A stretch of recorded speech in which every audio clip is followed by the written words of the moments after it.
Lillahi hamdan katsiran thayyiban mubarakan fihi kama yuhibbu rabbuna wa yardah wa ashhadu an la ilaha illallah wahdahu la syarikalah wa ashhadu anna Muhammadan abduhu wa rasuluhu sallallahu alaihi wa ala alihi wa ashabihi ajma'in amma ba'd. Pertemuan sebelumnya kita telah menyelesaikan pembahasan yang berkaitan dengan takdir. Kita masuk pada keterangan yang disebutkan oleh Imam Ahmad rahimahullah ta'ala pada halaman 82. Qala al-Imam Ahmad rahimahullah ta'ala. Al-Imam Ahmad rahimahullah ta'ala beliau mengatakan wa an la yukhasimu ahadan wa la yunazirhu. Termasuk merupakan prinsip pokok di antara pokok sunnah adalah la yukhasimu ahadan, tidak mendebat seseorang, wala yata'allam al-jidal, dan tidak mempelajari al-jidal. Fa innal kalam fil qadar wa ru'ya wal Qur'an wa ghairiha minas sunan makruhun wa manhiyun anhu.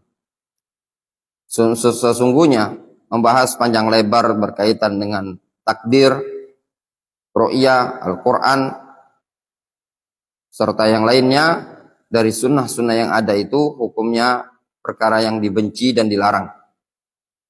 La yakunu sahibuhu wa in asabah bi kalamihi as-sunnah min ahli sunnah hatta yada' al-jilad wa yaslam wa yu'min bil athar.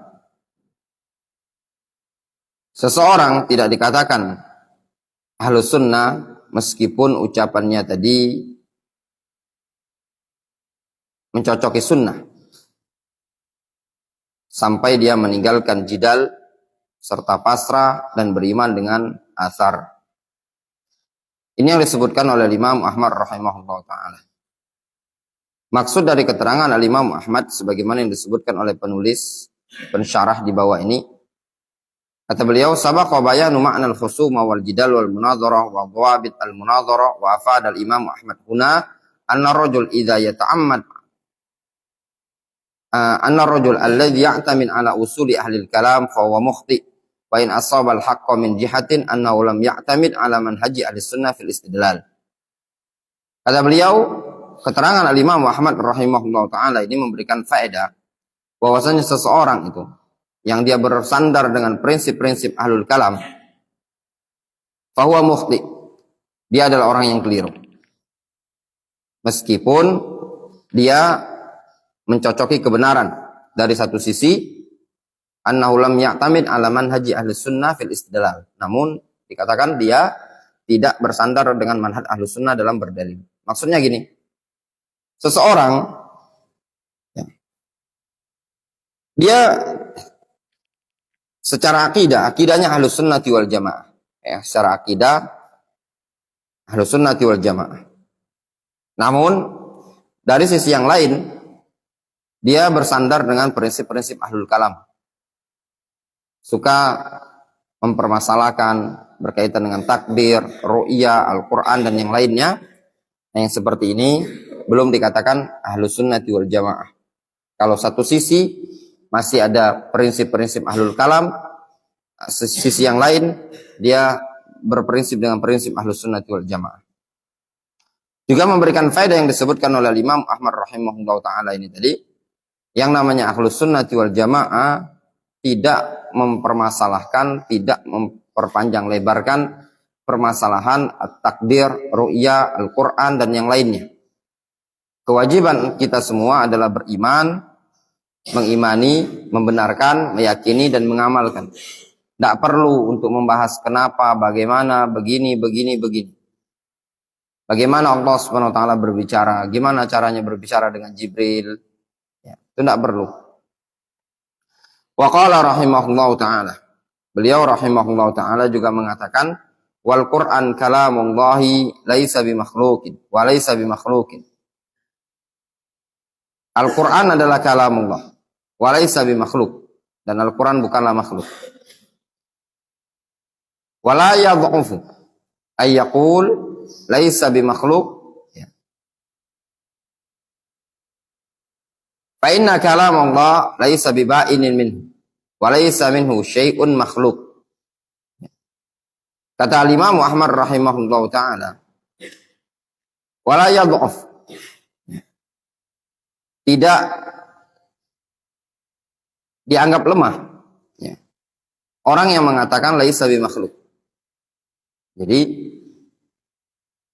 ya memang bahkan terkadang wajib ketika seseorang menambahkan laisa bimakhluk. Dulu di kalangan sahabat yang masyhur di kalangan mereka cuma mengatakan Al-Quran kalamullah. Ketika di zaman Al-Imam Ahmad rahimahullah ta'ala muncul pemikiran-pemikiran ahlul ahwa'i wal bid'ah, sehingga butuh mereka para ulama mempertegas permasalahan. Mereka mengatakan Al-Quran kalamullah laisa bimakhluk, atau Al-Quran kalamullah ghairu makhlukin. Al-Quran kalamullah bukan makhluk. Dipertegas oleh mereka. Nah, kata Imam Ahmad, wala yad'uf. Tidak lemah, tidak salah ketika seseorang mengatakan laisa bimakhluk. Jadi jangan dianggap ketika seseorang menambahkan laisa bimakhluk itu pendapat yang bid'ah, pendapat yang lemah, bukan. Kenapa? Dikarenakan kalamullah laisa biba'in min. Dikarenakan kalamullah yaitu sifat Allah, tidak lepas dari Allah Subhanahu wa taala. Walaysa minhu syai'un makhluk. Tidak ada dari Allah Subhanahu wa taala sesuatu yang makhluk. Wa iyyaka wa munadhara man ahdatsa fihi. Waspadalah engkau dari berdebat dengan orang-orang yang memunculkan kebid'ahan pada permasalahan Al-Qur'an. Wa man qala bil lafzi wa ghairihi wa man waqafa fihi. Waspadalah engkau dari orang-orang yang memunculkan kebid'ahan dalam masalah Al-Quran, serta waspadalah engkau dari orang yang mengatakan lafzi bil Quran makhluk, serta waspada juga dari orang yang mengatakan Al-Quran atau tawakuf, ya, al-waqifah. Faqala la adri makhlukun aw laisa bimakhluk. Wa man waqafa, itu orang yang tawakuf, dia mengatakan aku tidak tahu Al-Quran makhluk atau bukan makhluk. Wa inna ma huwa kalamullah fa hadza sahibu bid'ah. Kalau semata-mata dia mengatakan Al-Quran itu kalamullah, tapi la adri annahu makhluk atau ghairu makhluk, fa hadza sahibu bid'ah. Ini sahibu bid'ah. Mislu man qala huwa makhluk. Mirip seperti orang yang mengatakan Al-Quran adalah makhluk, wa inna ma huwa kalamullah wa laysa bimakhluk. Namun yang benar adalah Al-Quran adalah kalamullah wa laysa bimakhluk. Jelas? Dr. Fikri. Ya. Mus'ab, jelas?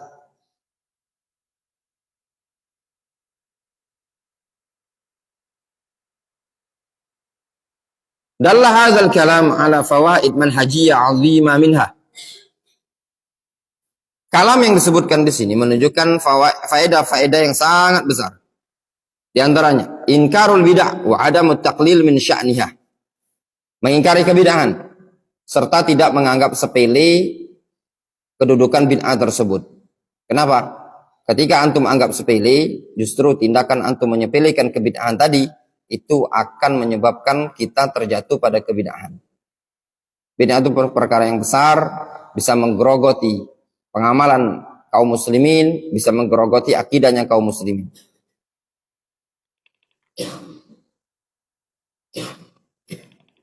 Wa wujub bayanil aqidah, dan wajib menjelaskan akidah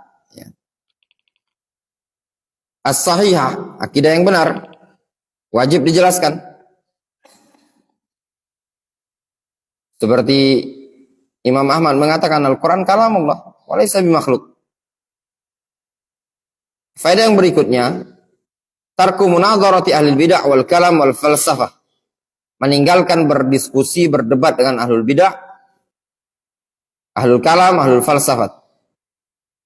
Ini juga nggak perlu ya mau debat-debat. Kita berilmu itu untuk beramal, bukan untuk debat. Inda hudusi fitani syubhat fala yuqbal illa al-qaul al-wadih wal mawqif as-sari al-muwafiq lil haq. Faedah yang berikutnya, ketika terjadi fitnah syubhat, maka tidak bisa diterima melainkan al-qaul al-wadih wal mawqif as-sari al-muwafiq lil haq. Yang diterima adalah pernyataan yang jelas, sikap yang gamblang yang mencocoki kebenaran. Harus jelas prinsipnya, prinsip salaf. Muncul fitnah misalkan, muzaharat, was-saurat, wal-inqilabat. Muncul fitnah, pemberontakan, kudeta dan yang lainnya. Sikap yang tepat harus dia jelas. Hukumnya haram, yang benar begini, begini, begini. Tapi kalau dia mengatakan memang pemberontakan itu ya haram, tidak dibenarkan dalam Islam. Tapi terkadang memang perlu untuk dilakukan dalam rangka untuk menegakkan keadilan. Yang seperti ini tidak ada mauqif yang jelas. Fali'annahum ja'u bilafdhin mujmal huruban. Lidzalika dhamma as-salafu al-lafdhiyah wal waqifah. Oleh karena itu salaf mencela al-lafdhiyah wal waqifah. Amal lafdhiyah fali'annahum ja'u bilafdhin mujmalin hurubun minas sada'i bil haqq. Adapun lafziyah, mereka datang dengan membawa lafaz yang mujmal dalam rangka ingin lari dari as-sada' bil haq. Lari dari memberikan pernyataan tegas untuk membela al-haq.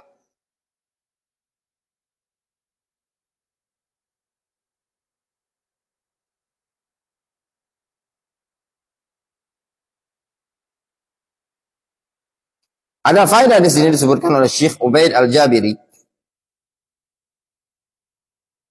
Bid'ah lafzi bil Quran makhluk.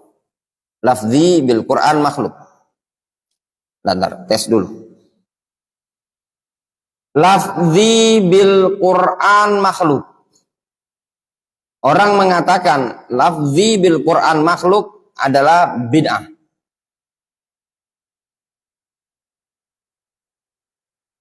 Pertanyaan diajukan ke siapa nih? Ustaz Abu Zaki. Kenapa dikatakan lafzi bil Quran makhluk? Pelafatanku terhadap Al-Quran adalah makhluk. Dikatakan bid'ah. Apa alasannya? Gimana penjelasannya? Kenapa dikatakan pelafatanku terhadap Al-Quran adalah makhluk, dikatakan pernyataan yang bid'ah? Karena faham, antum masuk, cuman dia mengungkapkannya itu kayak yang aneh. Yang di benak antum tuh ada kegambaran, tapi antum mungkin untuk mengungkapkannya tuh apa, Abu Mama? Coba yang lain, ada yang ada bahasa yang lebih enak simpulan kan. Mus'ab, ulangi pertanyaannya. Orang di zaman Imam Ahmad ada yang mengatakan lafzi bil Quran makhluk. Lafadzku terhadap Al-Quran adalah makhluk. Kata Imam Ahmad bid'ah. Kenapa dikatakan bid'ah?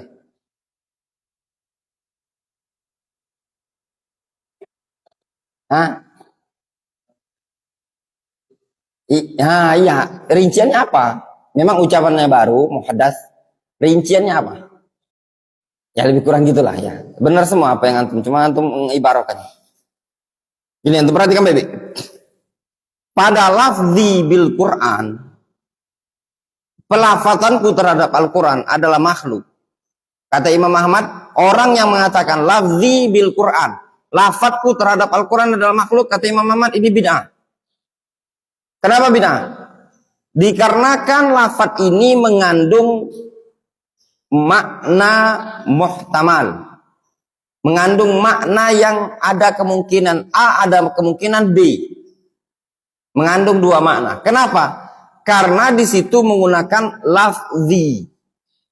masdar yang diidhofahkan. Nah, ketika mengatakan lafzi bil Quran, masdar yang diidhofahkan, ini punya dua kemungkinan.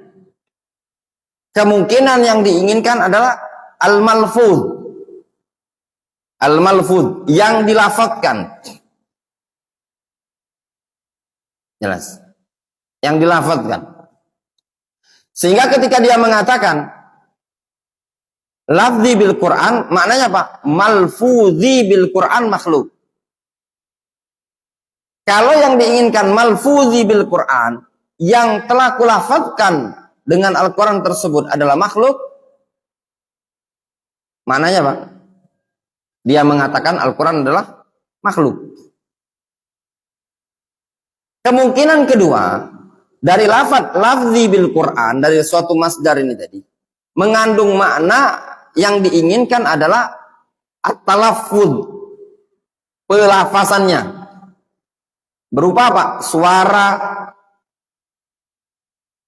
Kalau yang diinginkan pelafasan berupa suara, maka itu benar. Memang suara adalah makhluk. Jelas? Nah. Karena ada kemungkinan A, kemungkinan B, makanya dibid'ahkan oleh Imam Ahmad. Sehingga ya ikhwan, dalam agama ini harus punya prinsip wadih, jelas. Jangan gamblang, jangan gerambiang. Ya. Yang tidak jelas itu tadi, udah.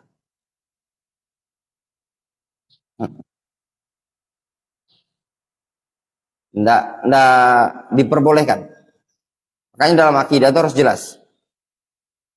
Imma hak, imma batil. Justru yang agak mencampur adukan itu kalau yang samar-samar. Kemudian, yang kedua, kata Syekh Ubaid di ta'liq itu, walidzalika naha anhuma al-Imam Ahmad wa Muhammad ibnu Yahya az-Zuhli. Oleh karena itu al-Imam Ahmad dan Muhammad bin Yahya az-Zuhli melarangnya.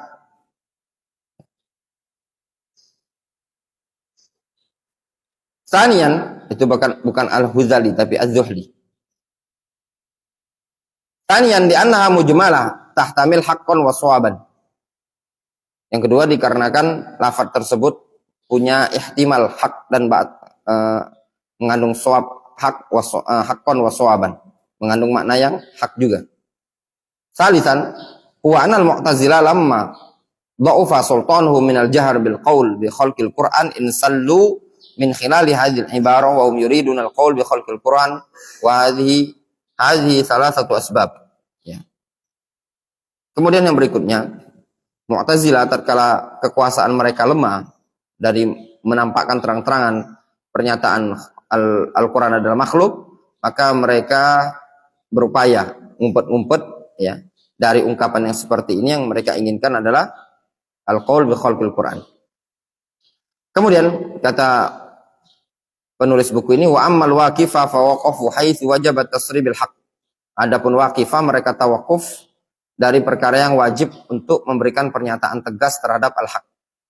Yang keempat, dzammus salaf wa ihdatsul alfaz al-mujmalah allati tuhtamal al-haq wal batil. Celaan salaf dari memunculkan lafaz-lafaz yang mujmalah, yang mengandung hak dan batin. Termasuk ya ikhwan, lafaz-lafaz mujmalah terserah. In aba wa illa qad addaina alladhi alaina jama'atut tahdzir. Hadza lafaz min alfazil mujmalah. Wallahu alam awwalu man ahdatsa fihi. Ya. Wallahu alam siapa yang pertama kali munculkan istilah ini tadi. Jama'atut tahdzir la yu'raf 'inda al-ulama. Awwalu man qala ya fi ta'an fi ulama'ina min ikhwanil muslimin ka Safar al-Hawali, Salman al-Auda, yasifuna masyayikhina bi gulati tajrih. Ya, dulu mereka para orang-orang di sana mensifati masyayikh kita dengan gulatut tajri. Ya, gulat tajri. Muncullah di Indonesia ini juga dengan istilah jama'atut tahdzir. Apa yang diinginkan dengan jama'atut tahdzir? Ya. Lafaz yang mujmalah apa enggak? Dokter Fik, mujmalah. Ya. Bukankah Rasul alaihi salatu wassalam beliau memberikan peringatan-peringatan? Ya toh? Banyak Rasul alaihi salatu wassalam memberikan tahdzir, peringatan-peringatan. Ya. Apa beda dengan jama'atut tahdzir atau apa namanya istilah baru itu? Pernyataan sikap. Ya, yang kemarin. Nah, sama saja ikhwan. Ya. Atau lafal-lafal yang seperti itu hindarkan. Ya. Yang ada di kalangan salaf nisbat ila apa namanya? Pemikiran mereka. Ya, tizal seperti ya. Yang namanya tahdzir itu bagian dari syariat. Kita tidak mengingkari adanya orang-orang yang hulu dalam masalah ini. Tapi perkara yang disebutkan tersebut istilah at-tahdzir adalah istilah yang ma'ruf di kalangan para ulama. Rasulullah SAW memberikan peringatan dari syubhat, memberikan peringatan dari qadariyah, memberikan peringatan dari khawarij dan yang lainnya. Apakah akan kita katakan mereka jamaah atau tahdzir? Ini lafaz yang mujmalah. Seorang thalibul ilmi jangan ikut-ikutan mengkaji. Ya. Apa yang antum maksudkan? Antum apa yang antum maksudkan? Harus dirinci. Ya. Jangan asal ngomong dengan mengatakan ini jama'atut tahdzir, ini begini-begini. Butuh dirinci. Ya. Terus secara waqi'nya juga ada juga orang yang mengatakan mensifati orang lain dengan jama'atut tahdzir, jamaah tahdzir ya, dia juga tidak lepas seperti itu. Kemudian kata beliau wa khususan secara khusus idza kanat hadhil alfaz yaqsud biha itharat alfitan wa tashkik almuslim bi aqidatihi. Secara khusus lagi apabila lafal-lafal tersebut yang diinginkan dengannya yuqsadu biha itsaratul fitan, yang diinginkan adalah menimbulkan fitnah, mengobarkan fitnah, menimbulkan keraguan terhadap seorang muslim dengan akidahnya. Wa minal alfaz al-mujmalah atau wa minal alfaz al-muhdatsa al-yaum, termasuk lafal-lafal yang muhdatsa di hari-hari sekarang, ma yusamma bin jinsil amal. Ini juga sama, jinsil amal, muter. Ya, digambar-gemborkan sama Abdullah Sawwan, Adil Al-Hamdan Al-Ghamidi, wa man ma'ahu. Ya. Wahadul amal, ini juga sama. Ya, muncul kemarin, belakangan sudah muncul di zamannya Syekh Ibnu Utsaimin masih hidup. Antum di Indonesia tidak terlalu lah ya. Apalagi cuma di Palembang ini. Nggak ngerti juga masalah jinsul amal, ahadul amal ini tadi. Ya. Wa takfir biman taraka min jinsil amal, juga permasalahan takfir. Ya. Biman taraka miman taraka jinsal amal, ini juga muter. Ya. Maksakan dalam permasalahan ini. Banyak sekali orang-orang yang seperti ini. Dia tokohkan kadang dianggap sebagai tokoh, dianggap masyayikh, ya. Masuk padanya untuk intabi, ya. Abdullah Al-Jarbo, ya. Ini juga banyak, ya. Ya ikhwan, apa yang anak omongkan ini bukan dari diri anak pribadi, ya.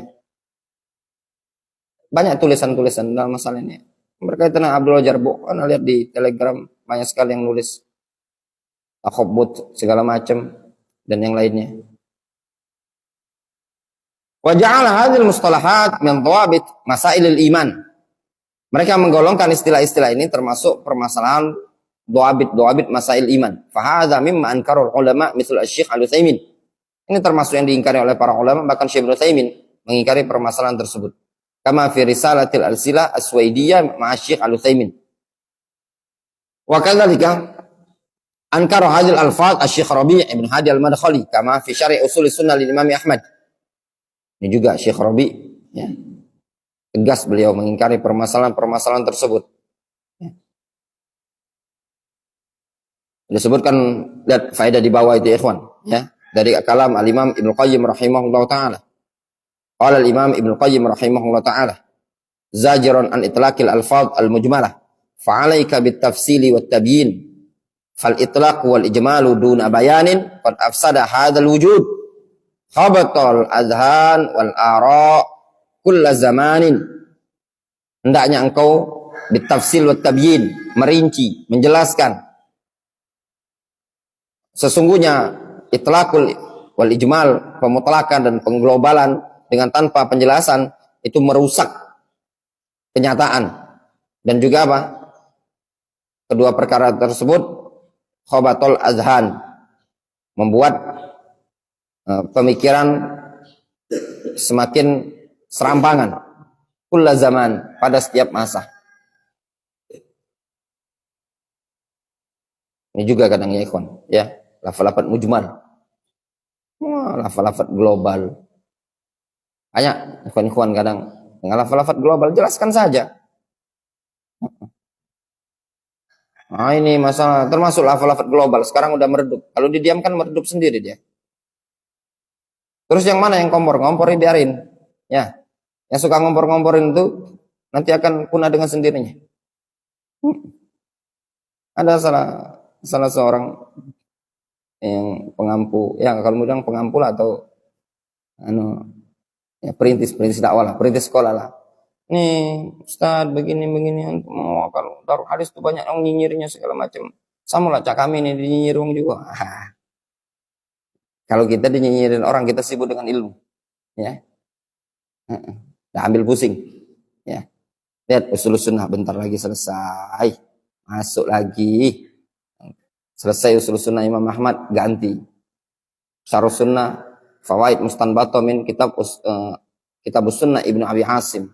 Nanti akidah Ar-Raziyain dan yang lainnya. Yang sibuk yang apa? Itlaq, ijmal dan yang lainnya dimakan waktu, ya. Nanti lihat saja orang-orang yang tersibukkan dengan itlaq wal ijmal, sebagaimana ucapan Ali bin Abi Thalib kepada Kumail ibn Ziyad, al-ilmu yahrusuka. Ilmu itu akan menjaga engkau. Antum punya ilmu, antum akan terjaga. Orang yang tersibuk seperti itu tidak dijaga oleh ilmu, nanti akan jatuh dengan sendirinya. Ya, dimakan waktu. Yang namanya iman itu terkadang futur. Kemudian as-sukut fi zamanil fitan ala naw'ain. Faedah yang berikutnya, diam di zaman fitnah itu ada dua macam. Al-awwal as-sukut ba'dal ilmi wal i'tiqad as-sahih. Diam setelah mendapatkan ilmu dan keyakinan yang benar. Wa hadza yakunu hasaba hali syakhsi min ad-dha'fi wal quwwa wa hasaba halihi min jihati istita'atihi. Isalul haq aula. Fama kullu ahadin yuhsin al-bayan wa kadzalika mura'a al-masalih wal mafasid. Ini poin. Ana sering nyampaikan antum. Belajar tapi diam. Belajar diam. Yang pertama as-sukut ba'dal ilmi wal i'tiqad as-sahih. Diam. Di zaman fitnah ini jangan banyak ngomong. Diam. Setelah dapat ilmu, dapat keyakinan yang benar, diam. Sering ada ngomong, diam, enggak usah banyak ngomong, enggak usah banyak komentar. Ini sesuai dengan kondisi seseorang. Ya. Sesuai dengan kondisi seseorang kapan? Dikarenakan terdapat kelemahan ya pada dia atau kekuatan, ya, sesuai dengan kondisi lemah dan kuatnya dia. Sesuai dengan kondisi kemampuan dia untuk menyampaikan hak. Karena tidak setiap orang itu mampu menjelaskan. Demikian juga perlu memperhatikan maslahat dan mafsadat. Difahami? Ini ndak. Nah, pokoknya petatang peteteng, sikat sana, sikat sini, tendang sana, tendang sini. Lama-lama dia juga futur sendiri. Itu banyak juga penuntut ilmu yang baru-baru. Sudah tahu ilmunya. Kalau udah tahu, dikasih ilmu, dah, diam. Bukan mau bicara panjang lebar. Ya. Yang kedua, as-sukut an jahlin. Diam dikarenakan bodoh. Wa hadza mazmum ala kulli halin. Ini tercelah. Diam, anak enggak mau ngurus fitnah. Anak enggak ngurus fitnah, tapi juga enggak belajar. Tercela ini tadi ya, ikhwan. Li'anna sakit an jahilin la yuridu ma'rifatal haq. Dikarenakan orang yang diam, ya. Li'anna sakit jahilun la yuridu bil haq. Ya, dikarenakan orang yang diam adalah bodoh. Dia tidak menginginkan kebenaran. Wallahu ta'ala shawab. Naktafi bihadzal qadar. Ikhwan, mungkin cukupkan sampai di sini.